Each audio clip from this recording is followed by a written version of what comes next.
Crowds are not a faceless, miserable bunch. They make up society. Hayao Miyazaki. This is a quote from Miyazaki I find really interesting, and I believe it is one of the reasons why Ghibli animation prevails so much. Films are a visual medium. One of the core ways Miyazaki tells a story is to always tell a story about people. Even his most violent film, Princess Mononoke, doesn't shy away from the humanity of its characters. When soldiers attack Ashitaka before they are killed, you see their faces and you can hear their breath. It makes them more than just the enemy, they are human themselves. In this regard, Miyazaki succeeds in filmmaking, especially in a film like The Wind Rises. It doesn't look like Miyazaki is just telling the story of Jiro Horikoshi. He is telling the story of Japan, and that effect, every shot is filled with people in the background that are alive and doing tasks that concern their own lives. This gives his world depth, giving a sense that the world keeps going even when the characters are not present. This dedication is quite important to Ghibli. A 4-second shot in The Wind Rises took over a year to complete. This shot shows the urgency of all the people in the scene, and it shows everyone being alive. Now, I do not think I would ever work for this company, as this seems like a lot of work, so I appreciate the effort of all the animators and everyone else who worked on the film to give us this scene.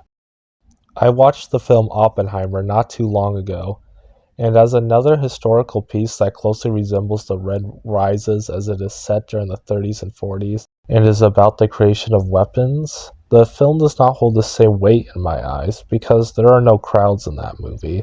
The world is essentially that miserable, faceless bunch. While The Wind Rises can be critiqued for similar things, Oppenheimer does not give a voice to those affected by the bomb. Japan is only spoken about as a distant concept that exists more in words than in reality. Numbers are given for how many died, but it is never visualized. The true destruction of the bomb feels underwhelming because we don't have any scale for it. Despite being a film addressing some of the world's biggest issues, it feels small in scale. To some extent, I can understand that through Oppenheimer's point of view, this is how the situation may have felt like. But since this film is a film, well, it is fictional to some extent. And the film could still have shown Oppenheimer's viewpoint as it already did, but it could have shown us what he was detaching himself from. In the movie, Oppenheimer is ignoring something that we as the audiences never see. That we as the audience never see. He shies away when confronted with it. The world is given no weight, because all we see is the perpetrator's life, where his most pressing issue is losing his job. Now, the film was trying to warn of the further use of weapons, and how an arms race could have devastating consequences. But since we didn't see what the destruction looks like, the message doesn't come off as well as it could. In all fairness, I understand that Oppenheimer relies on some basic knowledge of the war, but there's a difference between knowing it and visualizing it, to actually feel what these events mean. Instead, the film decides not to give a voice to the victims, and I find it somewhat distasteful that the film relies on such a historical knowledge, when the common perception of the use of nuclear weapons is very simplified, even misleading. Commonly, it is said that the nuclear bombs ended the war and saved some big number of lives. The bombs then caused the emperor to break the stalemate in his cabinet and get the country to surrender.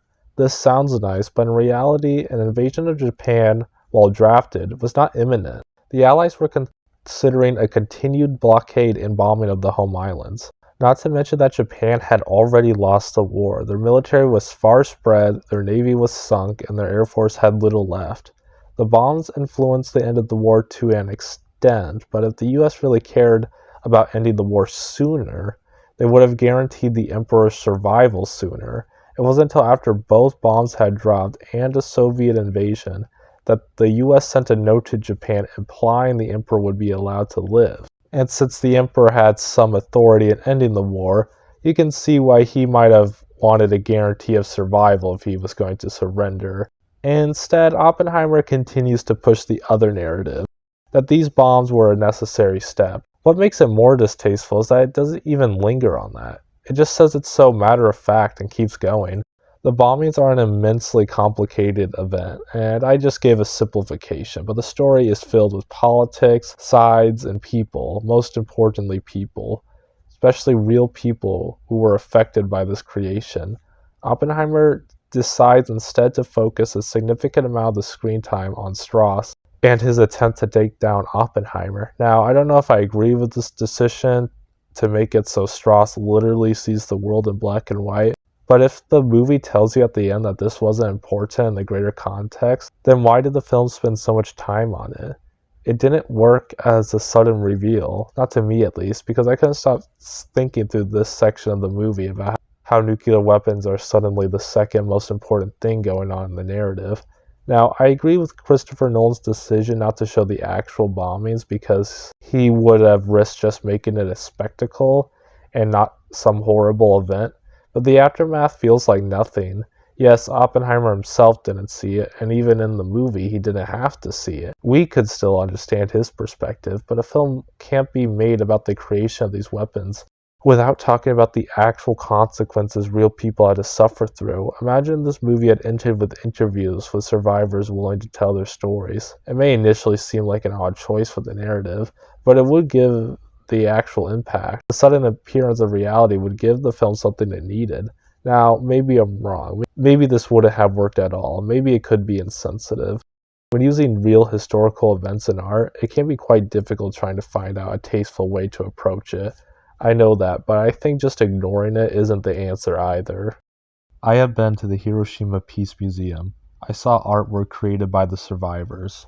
It got me, as the artwork was so filled with emotion. For someone who didn't see the destruction, who didn't have to feel the emptiness of a lost family when the war ended, these pieces of artwork showed me the feeling of that day. I don't think I could ever truly understand how it must have felt to experience such an event, but this artwork is the voice of the victims, telling me through time what they went through.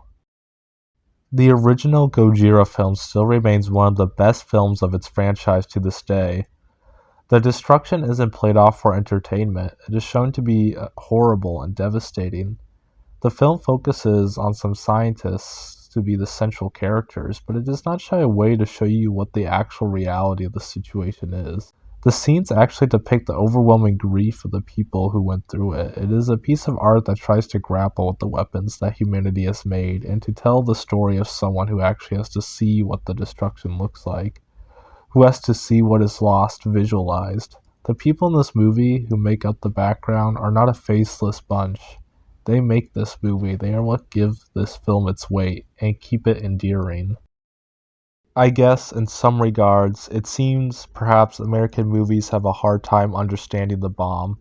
When raised to believe that it solved all our problems, I suppose I can see that. In the 2014 film, the US government attempts to use this weapon to kill the monster. It has no weight of the original scene, no hint of sadness at the creation of this monster or for why it had to come to this. Instead, it recontextualizes an actual event where real people were hurt and killed, and made it into the opening of the film, making it something of good intentions, while ignoring the human cost and imperialism that went into the development and testing of these weapons in the Pacific. The actual people became a faceless bunch, not even so much as mentioned in the film. The nuclear bomb was not created by one man, but we keep trying to believe in a world where some great men make all the great things, when in reality it is us that make up society. Oppenheimer gets credit for the bomb, but the science needed to make it had to develop for decades before it came to him. But when told through his perspectives, everyone else becomes faceless and obsolete in the story, to the point that I feel as if we are told to excuse him for putting together this weapon. Everyone else just doesn't matter in the story for some reason. Gojira captures the feeling of this time, a film that wants to try and understand, to untangle what happened. It is not the only film of its kind, but I speak of it since I know a lot about its history and making. When I see Gojira or The Wind Rises, I see a world that is trying to tell the story of people, a world where the makers of the film look at the world with thoughtful and empathetic eyes. In some ways, an eye that looks at the world with love, and not a cold eye that sees only numbers. An eye that sees how people are contradictory and different, can cause their own suffering, and the suffering of those not involved. Society is complicated, and when I say we all make it up, that is to say we should not ignore the harm that society can incur onto others, and not to dismiss the actions of individuals. So, stories on the scale of Oppenheimer should not ignore the crowds. the people who live every day, the people who make up this world. Because the world is not just the story of one man, it is the story of everyone.